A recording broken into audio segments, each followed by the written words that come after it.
നമസ്കാരം കൂട്ടുകാരെ. എല്ലാവർക്കും സുഖാണോ? ആൻറ്റി ഇന്ന് വേറൊരു കാര്യം പറയാൻ വേണ്ടി വന്നതാ. എന്താണെന്നറിയോ, നമുക്ക് ഇന്ന് കുറച്ച് മ്യൂസിക്കൽ ഇൻസ്ട്രുമെന്റ്സിനെ പരിചയപ്പെട്ടാലോ? മ്യൂസിക്കൽ ഇൻസ്ട്രുമെന്റ്സ് കോൺസേർട്സിലൊക്കെ നമ്മൾ കാണാറില്ലേ? പലരും പല സൈഡിലും ഇങ്ങനെ പല പല തരം മ്യൂസിക്കൽ ഇൻസ്ട്രുമെന്റ്സ് വായിച്ചിരിക്കുന്നത്. നടുവിൽ ഒരാൾ നിന്നും പാട്ട് പാടുന്നുണ്ടാവും ഇല്ലേ മ്യൂസിക്കൽ കോൺസേർട്സിൽ. നമുക്ക് പ്രധാനമായിട്ടും 4 തരത്തിലെ മ്യൂസിക്കൽ ഇൻസ്ട്രുമെന്റ്സ് ഉണ്ട്. അറിയോ? എനിക്ക് പറഞ്ഞുതരാം. ആദ്യത്തേത് സ്ട്രിങ് ഇൻസ്ട്രുമെന്റ്സ് ആണ്. സ്ട്രിങ് ഇൻസ്ട്രുമെന്റ്സ് എന്ന് പറയുമ്പോൾ അതിന്മേ കമ്പികളുണ്ടാവും. ആ കമ്പി ഒന്നുകിൽ വിരലുകൊണ്ട് ഇങ്ങനെ നീട്ടി, അതല്ലെങ്കിൽ സ്ട്രൈക്കർ വെച്ച് സ്ട്രൈക്ക് ചെയ്ത്, അല്ലെങ്കിൽ അതിന്മേ ഒരു ബോ വെച്ച് അങ്ങനെയും പാടാറുണ്ട് അല്ലേ? വീണ, വയലിൻ, ഇതൊക്കെ സ്ട്രിങ് ഇൻസ്ട്രുമെന്റ്സ് ആണ്. തന്ത്രിവാദ്യങ്ങൾ. പിന്നത്തേതോ സുഷിരവാദ്യം. സുഷിരവാദ്യം എന്ന് പറയുമ്പോൾ വിൻഡ് ഇൻസ്ട്രുമെന്റ്. അതിനെ എങ്ങനെയാ പ്ലേ ചെയ്യുന്നത്? അതിൽ കൂടെ വായു കടത്തി വിടുമ്പോഴാണ് അത് ശബ്ദിക്കുക അല്ലേ? വായു കടത്തി വിടുമ്പോഴാണ് അതിലൂടെ ശബ്ദങ്ങൾ വരുന്നത്. അത് വിൻഡ് ഇൻസ്ട്രുമെന്റ്സ്. ഉദാഹരണം ഹാർമോണിയം, ഫ്ലൂട്ട്, നാദസ്വരം, ഇതൊക്കെ വിൻഡ് ഇൻസ്ട്രുമെന്റ്സ് ആണ്. മൂന്നാമത്തെ തരം ഏതാ? പെർക്കഷൻസ്. പെർക്കഷൻസോ? പെർക്കഷൻസ് എന്ന് വെച്ചാൽ എന്താ? ഈ വാ മൂടി കെട്ടിയ തരം ഇൻസ്ട്രുമെന്റ്സ് ആണ്. അതെന്താ? സിമ്പിളായിട്ട് പറയുവാണെങ്കിൽ drums, a variety of drums. അവനദ്ധവാദ്യം എന്നും പറയും. മൃദംഗം, തബല, ഗഞ്ചിറ, ഇതൊക്കെ പെർക്കഷൻസിൽ വരും. നാലാമത്തെ തരം ഏതാ? നാലാമത്തെ തരം ഘനം. ഘനം പേര് പോലെ തന്നെ ആളല്പം കനക്കാരനാ, കനത്തിലുള്ളതാണ്. അതെന്താ? സിംബൽസ്. സിംബൽസ് ഈ 2 വട്ടത്തിലുള്ള സാധനങ്ങൾ ചിന്ന് പറയുന്ന സൗണ്ട് ഉണ്ടാക്കണേ സിംബൽസ്. പിന്നെ ഭരതനാട്യ കച്ചേരിയിൽ കാണും. അത് നമുക്കതിന് പെട്ടെന്ന് കാണൂല. അത് ചെറിയ സാധനം. ഇങ്ങനെ ഇടത് കൈയിലൊരു കുഞ്ഞു സിംബൽ ഉണ്ടാവും, വലത് കൈ അതിനേക്കാളും ചെറിയൊരു സിംബൽ ഉണ്ടാവും. എന്നിട്ട് ഇങ്ങനെ ഇങ്ങനെ തട്ടിയെടുക്കുന്നതാണ് ഈ നട്ടുവാങ്കം, മെറ്റാലിക്ക. പിന്നെയോ ജാസ്. ജാസിൽ കാണൂലേ ഡ്രംസ് ഒക്കെ കളിക്കുന്ന ഡിഷ്. ആ ഡിഷ് നടിക്കുന്ന ആ വലിയ ഒരു ഡിഷില് അതും ഘനത്തിൽ പെടും. ഇറ്റ് ഈസ് മെറ്റാലിക് അല്ലേ? Round big piece metallic.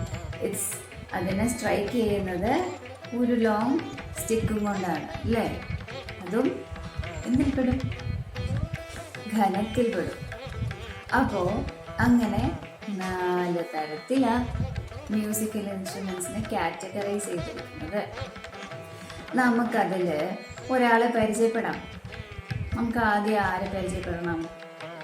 നമുക്ക് ആദ്യം ഹാർമോണിയം പരിചയപ്പെടാം അല്ലേ? ഹാർമോണിയം എങ്ങനെയിരിക്കും കാണാൻ? കണ്ടിട്ടുണ്ടോ ആരെങ്കിലും ഹാർമോണിയം? അതൊരു ബോക്സ് പോലെയാ കാണുമ്പോൾ ഒരു വലിയ ബോക്സാണ്. ഇത്രയും പൊക്കത്തിൽ, ഇത്രയും വീതിയിൽ. ഫ്രണ്ടിൽ പിയാനോ പോലത്തെ കീസ് ഉണ്ടാവും. പിന്നിലോ ഇങ്ങനൊരു വാതിലുണ്ടാവും. വാതിലെന്തിനാ? അതിങ്ങനെ പിടിച്ചാട്ടിക്കൊണ്ടിരിക്കുന്നുണ്ടാവും. ഹാർമോണിയം പ്ലേ ചെയ്യുന്ന ആളിതിങ്ങനെ ആട്ടിക്കൊണ്ടിരിക്കുന്നുണ്ടാവും. അപ്പോൾ അതിൽ കൂടെ എന്താ ഈ ഹാർമോണിയത്തിൻ്റെ അകത്തേക്ക് കയറുന്നത്? വായു, എയർ, വിൻഡ് ആണ് ഇതിൻ്റെ അകത്തേക്ക് കയറുന്നത്. അങ്ങനെ ഈ വായു അകത്തേക്ക് കടത്തി ഈ കീസ് വായിക്കുമ്പോഴാണ് ഹാർമോണിയം പാടുന്നത്. നമുക്ക് കാണാം. ആൻറ്റി ഒരു വീഡിയോ ഇട്ടുതരാം. അതിൽ ഒരു മാമൻ ഹാർമോണിയം വായിക്കുന്നത് കാണാം.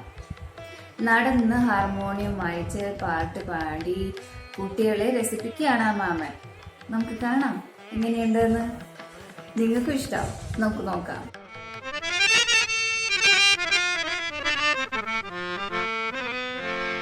പൂച്ചയ്ക്കൊരു മൂക്കുത്തി.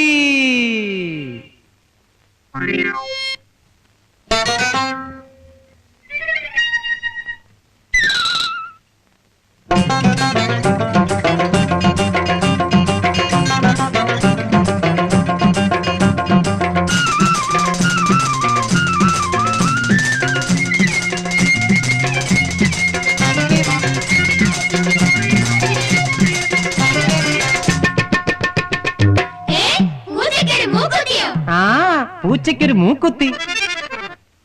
പണ്ടൊരിക്കൽ ഒരു കരിമ്പൂച്ച രംഭയെപ്പോലെ സുന്ദരിയാകാൻ കൊതിച്ചല്ലോ, പൂച്ച കൊതിച്ചല്ലോ. പണ്ടൊരിക്കൽ ഒരു കരിമ്പൂച്ച ഒരു സ്വർണ്ണ മൂക്കുത്തി പണിയിച്ചെടുക്കാൻ.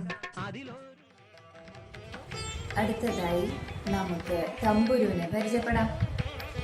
തമ്പുരു ഒരു സ്ട്രിങ് ഇൻസ്ട്രുമെന്റ് ആണ്. അതെങ്ങനെ ഇരിക്കും എന്നറിയോ? ഒരു കുടം, അതിനോട് ചേർന്ന് നല്ല പൊക്കത്തിലൊരു ദണ്ഡി, ആ ദണ്ഡി മേല് സ്ട്രിങ്സും ഉണ്ടാവും. ഇത് സംഗീത കച്ചേരികളിലെ ശ്രുതി മീട്ടാനായിട്ട് ഉപയോഗിക്കുന്ന ഒരു ഇൻസ്ട്രുമെൻ്റ് ആണ്. അതിങ്ങനെ മടിയിൽ വെച്ച് ഇങ്ങനെ ശ്രുതി മീട്ടും. അതാണ് അതിൻ്റെ ജോലി. തമ്പുരു.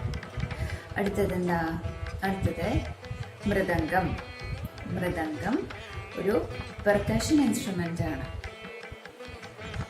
ഈ രണ്ട് ഭാഗത്തും വാ മൂടിക്കെട്ടിയ രീതിയിലാണ് മൃദംഗം ഇരിക്കുക.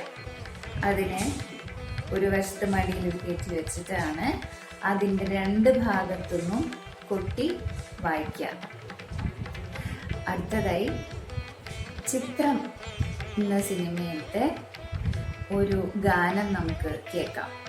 അതിൽ മോഹൻലാൽ പാട്ട് പാടുന്നതായിട്ടും പൂർണ്ണം വിശ്വനാഥൻ തമ്പുരു മീട്ടുന്നതായിട്ടും നെടുമുടി വേണു മൃദംഗം കൂട്ടുന്നതായിട്ടും ചിത്രീകരിച്ചിട്ടുണ്ട്.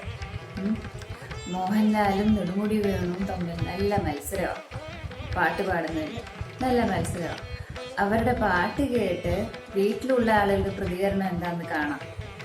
നല്ല രസം.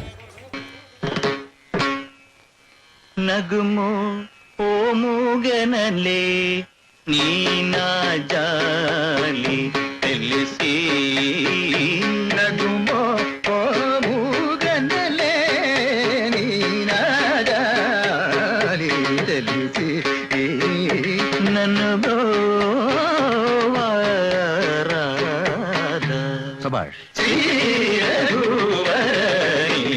നഗുമോ മൂകനലേ നീ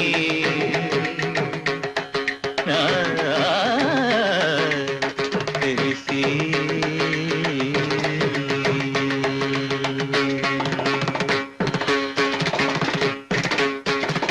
നഗരാജ. അടുത്തതായി നമുക്ക് വയലിനെ പരിചയപ്പെടാം. വയലിൻ ഒരു സ്ട്രിങ് ഇൻസ്ട്രുമെന്റ് തന്നെയാണ്. അതിനെ വായിക്കുന്നതോ അതൊരു ബോ വെച്ചിട്ടാണ്. വയലിൻ കാണാൻ ഒരു ഗിറ്റാറും പോലെ ഇരിക്കും. അതിനെ തലഭാഗം കൈകൊണ്ടിങ്ങനെ പിടിച്ച് അതിൻ്റെ ബോട്ടം ഭാഗം ഇവിടെ വയ്ക്കും. എന്നിട്ട് ഒരു ബോ ഉപയോഗിച്ച് അതിൻ്റെ സ്ട്രിങ്സ് മേലിങ്ങനെ ഒരസുമ്പോഴാണ് വയലിൻ പാടുക. ഇതും കർണാടക സംഗീത കച്ചേരിയിലെ ഒരംഗമാണ്. ദ ഗ്രേറ്റ് വയലിനിസ്റ്റ് ബാലഭാസ്കറിന്റെ ഒരു പെർഫോമൻസ് നമുക്ക് കാണാം. അദ്ദേഹം വയലിനിലൂടെ മലയാളികൾക്ക് സുപരിചിതമായ ഒരു പാട്ട് പാടി കേൾപ്പിക്കുന്നുണ്ട്. നമുക്കത് ഏത് പാട്ടാണെന്ന് കണ്ടുപിടിക്കാം. അദ്ദേഹം ആ പാട്ടിനെ പല പല മൂഡ്സിലാണ് പാടി കേൾപ്പിക്കുന്നത്. ഒരേ പാട്ട്, happy mood, sad mood, horror mood, lullaby mood. നിങ്ങളെ പിടിച്ച് ഓർക്കും ആ പാട്ട്. നമുക്ക് അടുത്തതായിട്ട് ആ പാട്ട് കേൾക്കാം.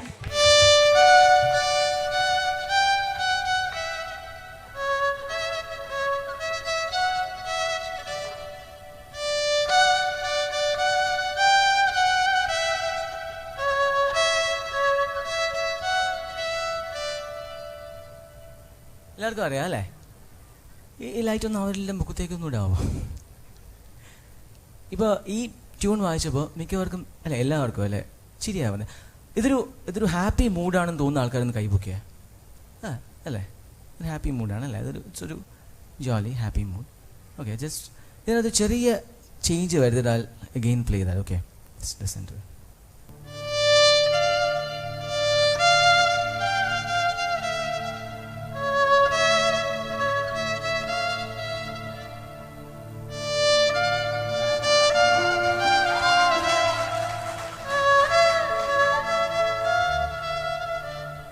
അതൊരു സാഡ് മൂഡായിട്ട് ഫീൽ ചെയ്തിട്ടുണ്ടായിരുന്നോ? ഇതുണ്ടേ. സോ ഒന്നും ചെയ്തിട്ടുണ്ടായിരുന്നില്ല. സാധാരണ ഞങ്ങൾ പറയും മേജർ സ്കെയിൽ എന്ന് പറയും. മേജർ സ്കെയിൽ എന്ന് പറഞ്ഞു കഴിഞ്ഞാൽ അത് you must be knowing it. അല്ലെങ്കിൽ പറഞ്ഞു തരാൻ വിഷമമായിരിക്കും. മേജർ സ്കെയിൽ നിന്ന് മൈനർ സ്കെയിൽ ഒരു നോട്ട് ഇപ്പോൾ തൽക്കാലം മാറ്റിയിട്ടുണ്ടായിരുന്നു. ആ ഒരു നോട്ടിലാണ് ശരിക്കും പറഞ്ഞാൽ ഇത്രയും വ്യത്യാസം ഉണ്ടായത്, ഇത്രയും സൗണ്ടിങ് വ്യത്യാസം ഉണ്ടായത്. ഹൗ കം ഇറ്റ് വർക്ക്സ് എന്ന് വെച്ചാൽ ചില ആൾക്കാർ ഭയങ്കര തിയറിയൊക്കെ പറയുന്നുണ്ടാവും, അതായത് നോട്ട് ടു നോട്ട് ഇങ്ങനെ എന്താണ് ഉള്ള ലെങ്ത് വെച്ചിട്ടാണെന്നൊക്കെ. പക്ഷെ അതൊന്നുമല്ല, എനിക്ക് തോന്നുന്നത് ഫെമിലിയാരിറ്റി തന്നെയാണ്. ഓക്കെ, ഹൗ ഇറ്റ് സൗണ്ട്സ്, അത് നിങ്ങൾ എങ്ങനെ കേട്ടാലും നമ്മൾ എങ്ങനെ കേട്ട് പഠിച്ചതാണ് ഈ പാട്ട് എന്നുള്ളത് മാത്രമേ, അല്ലെങ്കിൽ എങ്ങനെയാണ് മൈനർ നമുക്ക് പൊതുവെ കേൾപ്പിക്കുക എന്നുള്ളത് മാത്രമേ ഉള്ളൂ. Again I will play another version of നമുക്ക് ആദ്യ പാട്ടിൻ്റെ തന്നെ.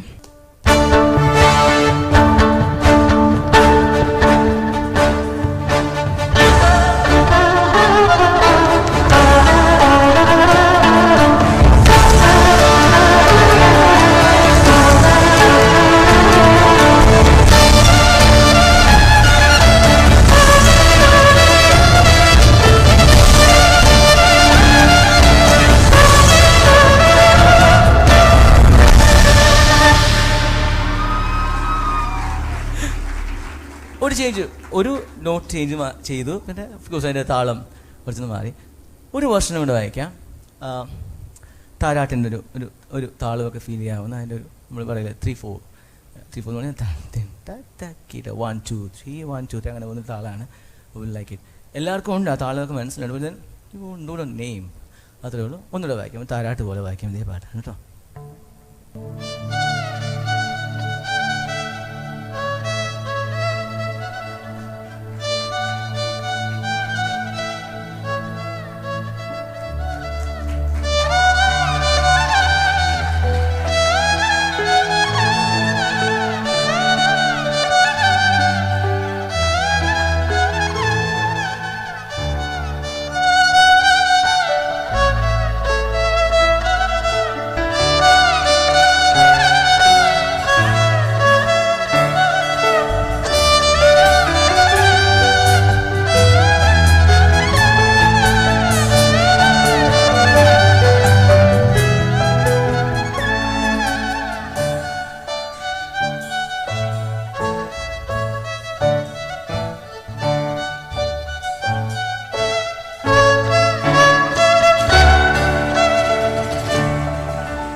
അടുത്തതായി നമുക്ക് ഒരു വിൻഡ് ഇൻസ്ട്രുമെന്റിനെ പരിചയപ്പെടാം.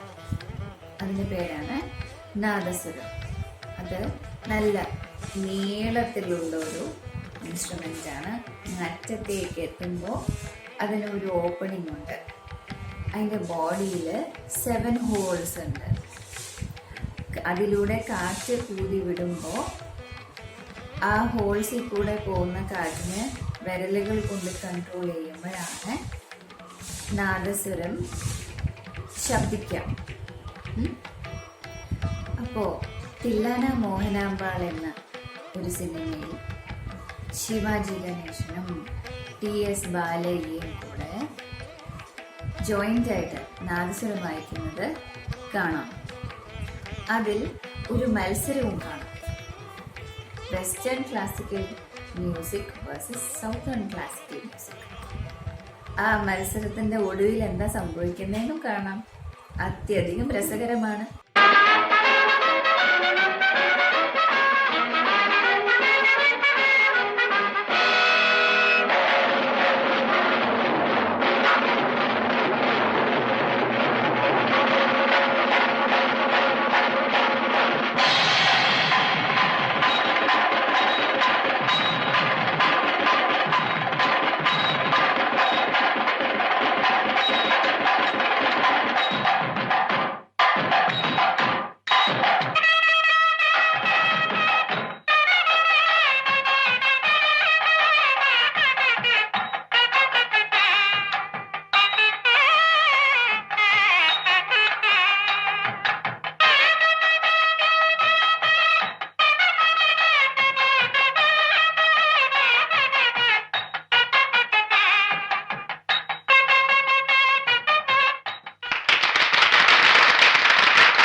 അടുത്തതായി നമുക്ക് വീണയെ പരിചയപ്പെടാം.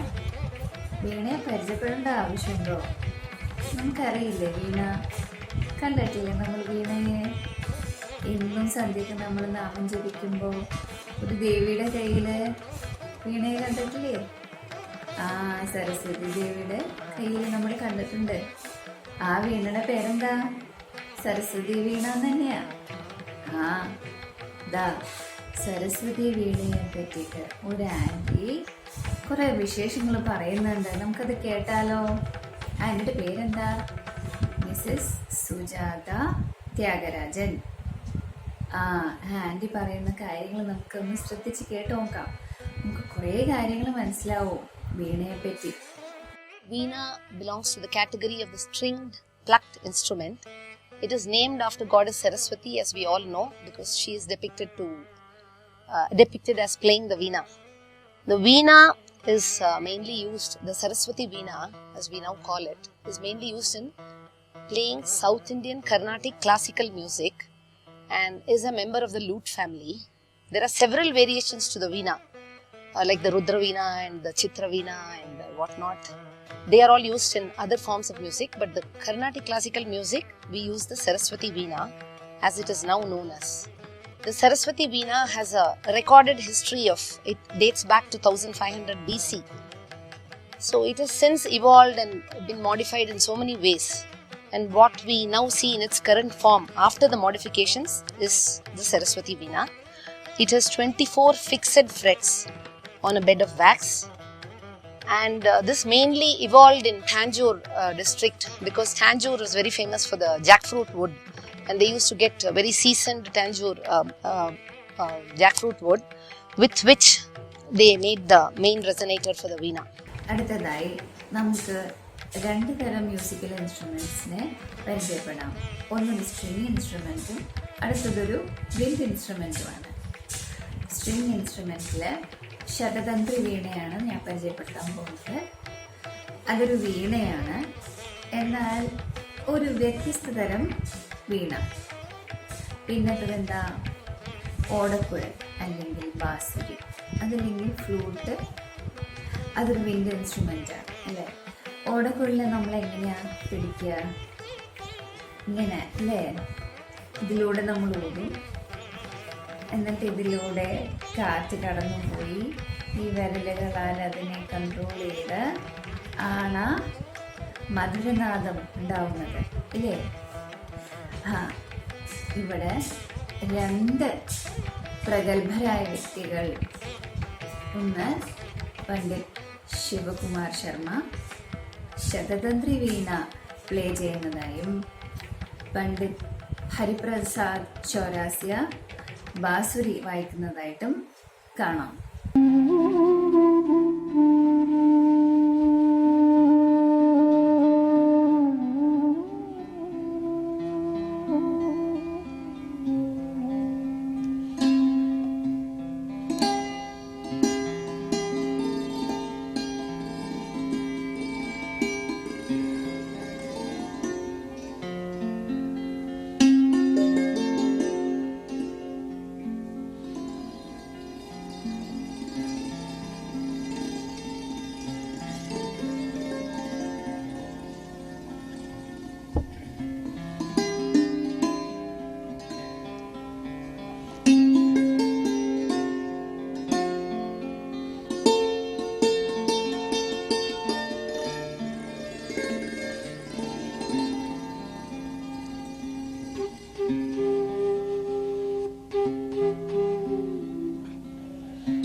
അടുത്തതായി നമുക്ക് ഘടത്തിനെ പരിചയപ്പെടാം.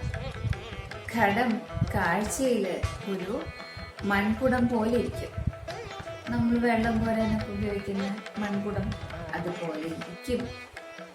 പക്ഷെ അതൊരു സംഗീതോപകരണമാണ്. ഇതിനെ എങ്ങനെയാണ് ഉണ്ടാക്കുന്നത് എന്ന് നമുക്കൊന്ന് കാണാം. ദ മേക്കിംഗ് ഓഫ് എ ഘടം. ഇത് ഉണ്ടാക്കുന്നത് തമിഴ്നാട്ടില് മധുരയിലാണ്. അതിനെ എങ്ങനെയാണ് സൂക്ഷ്മമായി സശ്രദ്ധമായി അദ്ദേഹം ഉണ്ടാക്കിയെടുക്കുന്നത് എന്ന് നമുക്ക് നോക്കാം.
അടുത്തതായി നമുക്ക് ഒരു ഘനവാദ്യത്തെ പരിചയപ്പെടാം.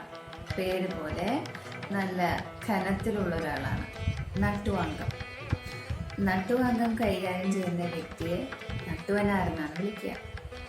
അദ്ദേഹം നർത്തകരുടെയൊക്കെ ഗുരുവായിരിക്കും. ഒരു ഭരതനാട്യ കച്ചേരിയെ നിയന്ത്രിക്കുന്നത് നട്ടുവനാരാണ്. താളപ്രധാനിയാണ് നട്ടുവാങ്കം. അപ്പോൾ ഈ നട്ടുവാങ്കം ഒരു 2 പീസ് ഇൻസ്ട്രുമെൻ്റ് ആണ്. ഓരോ പീസിനും ഓരോ പേരുണ്ട്. തമ്മിൽ വലിപ്പമുള്ള പീസിന് കുഴിത്താളം എന്നും തമ്മിൽ ചെറിയ പീസിന് തട്ടുതാളം എന്നുമാണ് വിളിക്കുക. അപ്പോൾ ഈ 2 മെറ്റാലിക് പീസുകൾ തമ്മിൽ തട്ടുമ്പോഴുണ്ടാവുന്ന ശബ്ദത്തിനാലാണ് താളത്തിനെ ഗുരു നിയന്ത്രിക്കുന്നത്. അതിലൂടെയാണ് അദ്ദേഹത്തിൻ്റെ ജതികളെ ഉറപ്പിച്ച് പറയുന്നത്. ആ ശബ്ദം കേട്ടാണ് നർത്തകര് ചുവട് വയ്ക്കുന്നത്. അപ്പോൾ ഈ നട്ടുവാങ്കം കൂട്ടി ജതികൾ പറയുന്നത് എങ്ങനെയാണെന്ന് നമുക്കൊന്ന് നോക്കാം.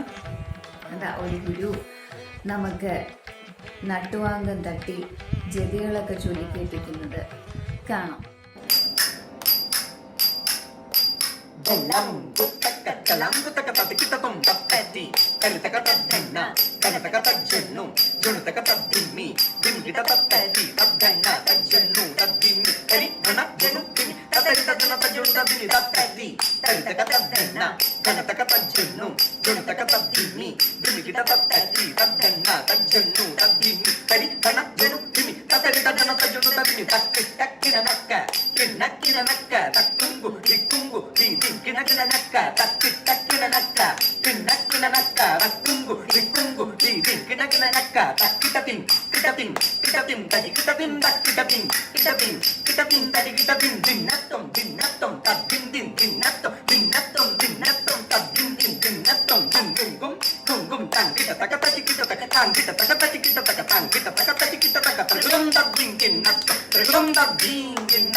Ding,